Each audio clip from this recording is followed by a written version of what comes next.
So dear students, today जो अभी हम देखने वाले हैं कंडक्टर्स इन इलेक्ट्रोस्टैटिक्स में हम लोग देखेंगे। So first of all, what is conductors?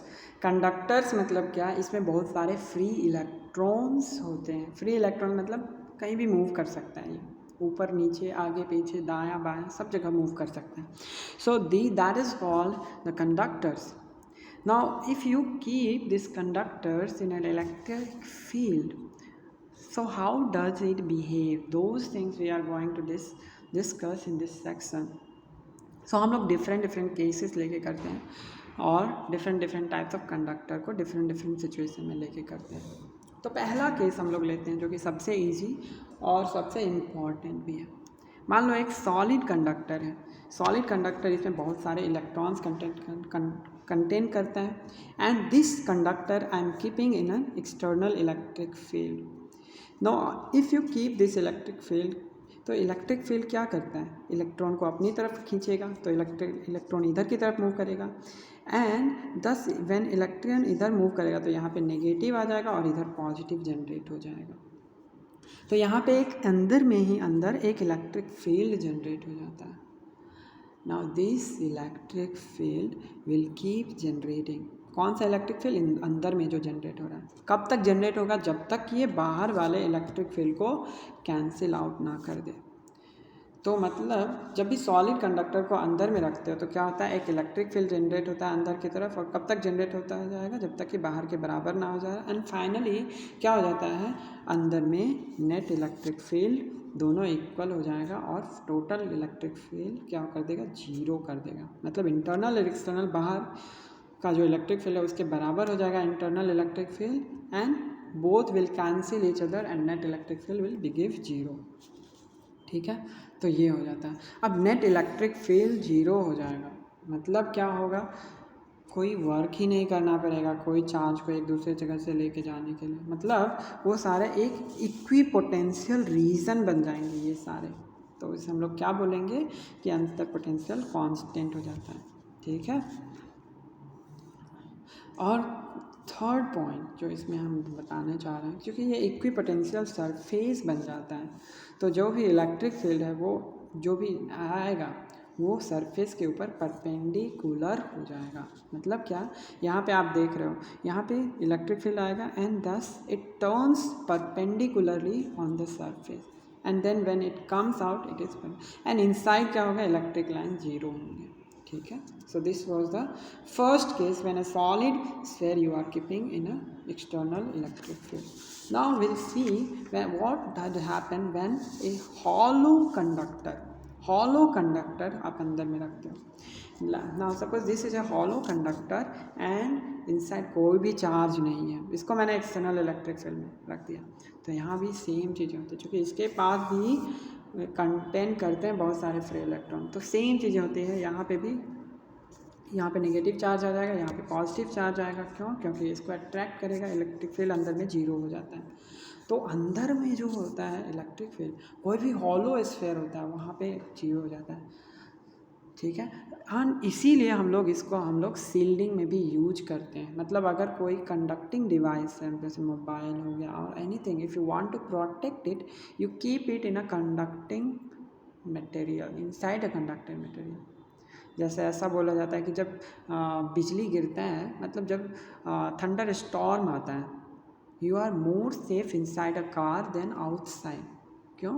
क्योंकि अंदर में आपको कोई भी चार्ज नहीं आता है, आउटपुट ऐसा बोलते हैं। ठीक है, so that's what shielding means. ठीक है, केस 3 देखते हैं। Solid conductor given excess charge. Now, जब भी मान लो ये एक सॉलिड कंडक्टर, इस पर आप एक्सेस चार्ज देते हो तो क्या हो जाता है कि ये सरफेस पे ही रह जाता है। क्यों भैया?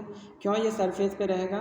क्योंकि यहाँ पे देखो सॉलिड कंडक्टर है, कंडक्टर के अंदर क्या होता है? इलेक्ट्रिक फील्ड जीरो होता है। अब इलेक्ट्रिक फील्ड अगर जीरो होगा तो क्या होगा?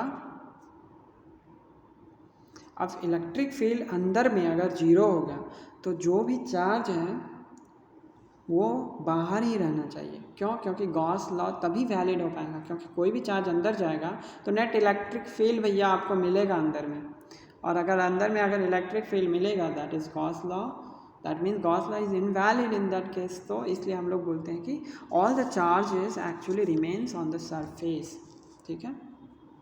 Now, if all this charge is distributed on the surface, then how does it distribute itself on the surface? Correct? That question comes. तो यहाँ पे मैं आपको बताऊँगा कुछ देर में कि कैसे ये होता है। यहाँ पे जो सरफेस पे डिस्ट्रीब्यूट होता है चार्ज, यहाँ पे जहाँ पे भी शार्प एजेज होते हैं वहाँ पे सरफेस चार्ज डेंसिटी ज़्यादा होता है, और जहाँ पे कम होता है, जहाँ पे नुकी ये शार्प एजेस नहीं होते वहाँ पे सरफेस चार्ज डेंसिटी कम होता है, ठीक है। यहाँ पे क्या होता है बेसिकली सिग्मा इंटू आर जो होता है कांस्टेंट होता है। सिग्मा क्या होता है सरफेस चार्ज डेंसिटी, आर होता है रेडियस। शार्प एजेस मतलब रेडियस जीरो है तो सिग्मा इन्फिनिटी को अप्रोच करता है ऑलमोस्ट।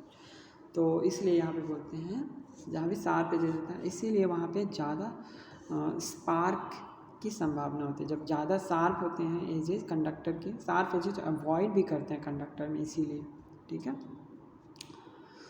हाँ, तीसरा चीज़ जो होता है कि electric field at the vicinity of a conductor. मान लो ये एक सरफेस है और इसका विसिनिटी, यहाँ पे इलेक्ट्रिक फील्ड पता करते हैं। तो ये याद रखना, यहाँ पे सिग्मा बाय एप्सिलॉन नॉट होता है।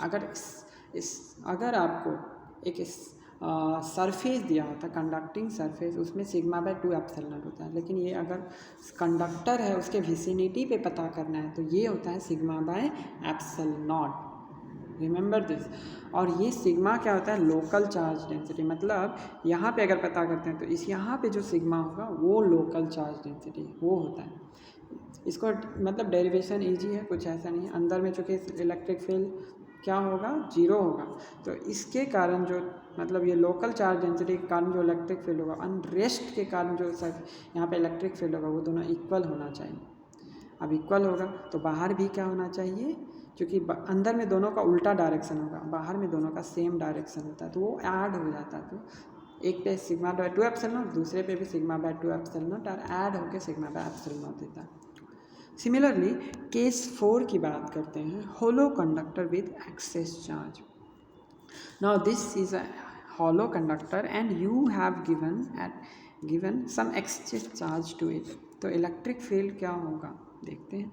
पहले देखो, अगर कंडक्टर है तो अंदर में तो इलेक्ट्रिक फील्ड भैया जीरो होगा, चाहे जैसे भी हो, ठीक है। अब इलेक्ट्रिक फील्ड अगर जीरो होगा तो यहाँ से मैं आपको बताता हूँ, देखो इलेक्ट्रिक फील्ड जीरो होगा तो यहाँ पे कोई भी हॉलो स्फीयर है उसमें 2 सरफेस होते हैं, एक इनसाइड स्फीयर एक बाहर वाला। तो अब ये एक कंडक्टर का ये वाला पोर्शन क्या है, ये कंडक्टर के अंदर वाला पोर्शन, तो यहाँ पे इलेक्ट्रिक फील्ड तो जीरो होना चाहिए, ठीक है। अब यहाँ पे जीरो होगा तो मैं एक गॉसियन सरफेस बना लेता हूँ भैया।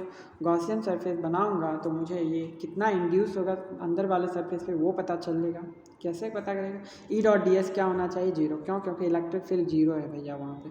तो E dot D S equal to Q enclose upon epsilon naught. Q enclose क्या होना चाहिए, जीरो। क्यू इनक्लोज मतलब जीरो, मतलब यहाँ पे क्यू ऑलरेडी है तो यहाँ पे क्या हो जाएगा, माइनस क्यू हो जाएगा यहाँ पे, तभी ये जीरो कर सकता है ना इनक्लोज। तो यहाँ पे माइनस क्यू हो जाएगा। अब चूँकि ये कंडक्टर पहले न्यूट्रल था तो माइनस क्यू है, तो न्यूट्रल होने के लिए क्या करना चाहिए, बाहर एक प्लस क्यू आ जाएगा, ठीक है। तो ये होता है भैया। तो ये हो गया तुम्हारा क्या, कैसे कंडक्टर बिहेव करता है। एक और कॉन्सेप्ट बचा है जो कि मैं बस इसको बता के आपको ख़त्म कर दूँगा, ठीक है।